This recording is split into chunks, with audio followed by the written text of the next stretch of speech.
Well, LinkedIn, Facebook, and Twitter are definitely the big three players out there now.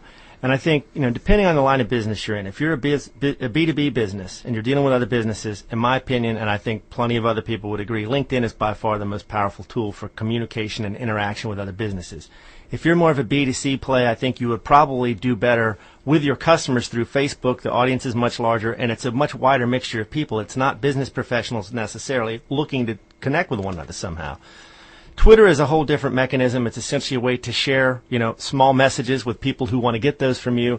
And frankly, the functionality of Twitter is built into Facebook and LinkedIn as well. You can do that same micro-blogging 140-character blast through status updates on LinkedIn or wall posts on Facebook. So a lot of these things blur somewhat. So if you're trying to create the best professional reputation that you can have to, obviously, like you said, increase your company's profits, increase your personal professional reputation. Mm-hmm. Do you think it's a good idea to include personal items on these social media outlets?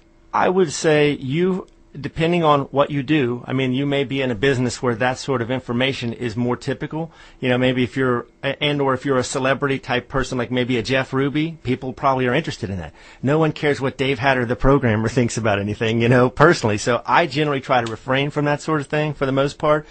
But it's also, again, context sensitive. The way that I use LinkedIn and the way that I use Facebook are very different. With LinkedIn, there's Link Cincinnati as a group. In LinkedIn, there are over 10,000 members. It just cracked 10,000 people a day. Yeah, Jennifer McClure's done a great job with this thing.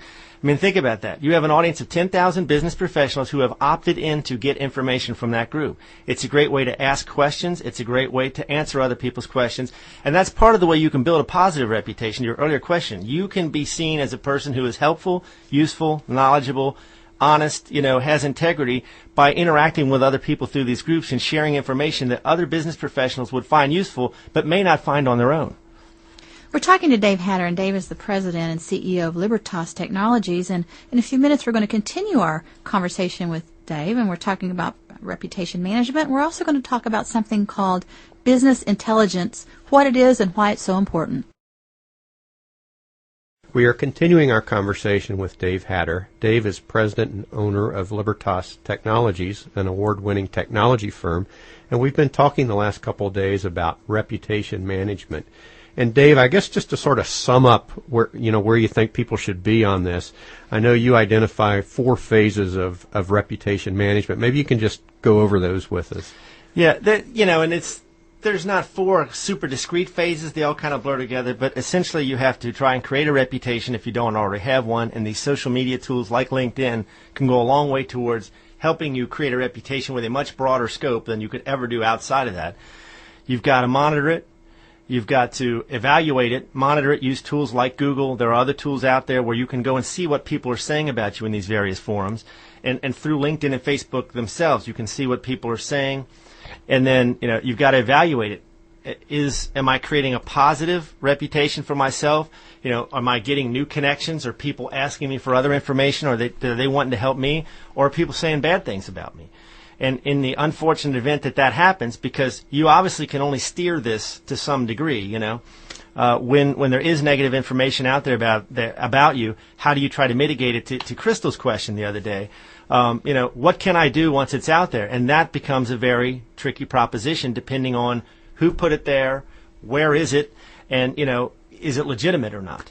And you say that in your company, in your experience firsthand, being involved in this LinkedIn social network has really brought new customers to you, really helped you. Without a doubt.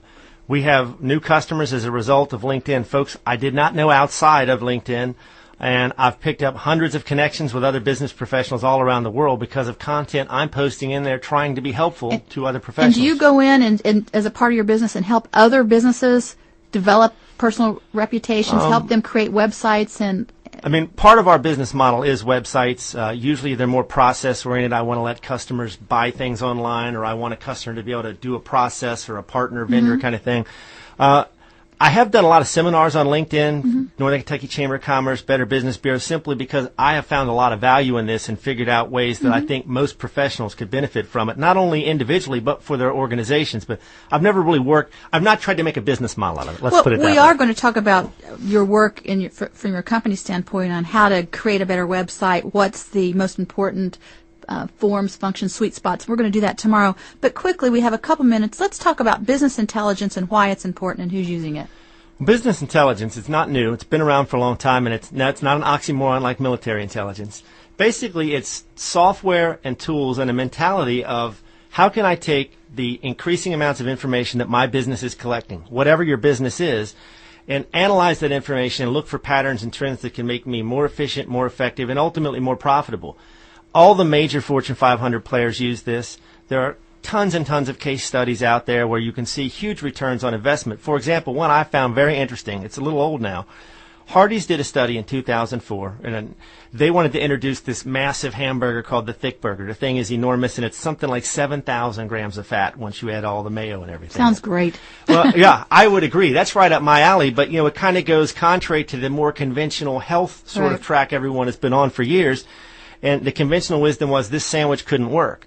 They used business intelligence to understand their sales patterns. They introduced this thing and got a 5.8% increase in sales across the board as a result of that sandwich. And quickly, can small businesses take advantage of this kind of thing? Absolutely. If you're a business and you collect information electronically, there is valuable patterns and trends in there. You just have to, A, understand that it's in there, and then, B, work with folks who can help you get it out. That sounds great. Dave Hatter, President, CEO of Libertas Technologies, thank you so much for being here today, and we look forward to talking again with you tomorrow, talking about websites, why they're so important, and how to make your website better.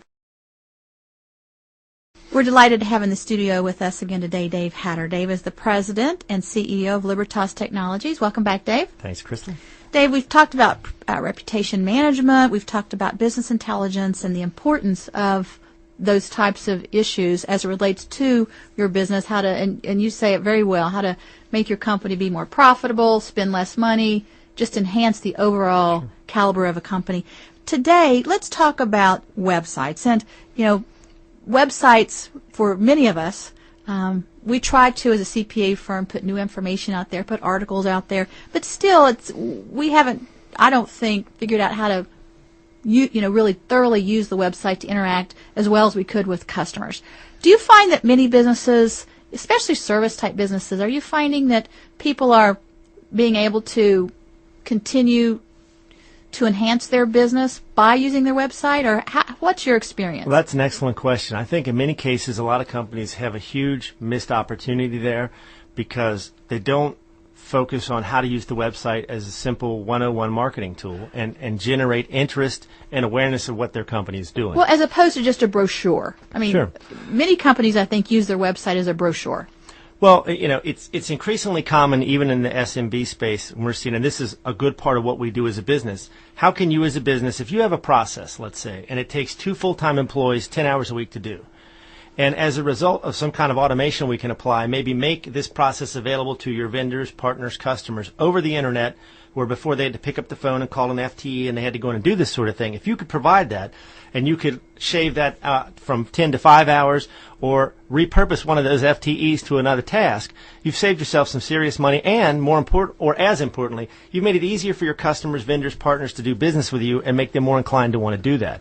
So, that's a big part of it. But the other part is making sure your website is audience focused. Who is your audience, and how are you speaking to them in a way that you can get to the sweet spot? And in my mind, that's very simple. The audience, your visitors, want something from you or they wouldn't have come there in the first place, okay? And you want them to do something, or as a business person, you wouldn't have built the website in the first place, right? How can you get the intersection of that where action happens, right? And that's what you call the sweet spot? That's what I call the sweet spot, that intersection where you've given them what they want in a way they understand and are comfortable with, and they do what you want, whatever that is.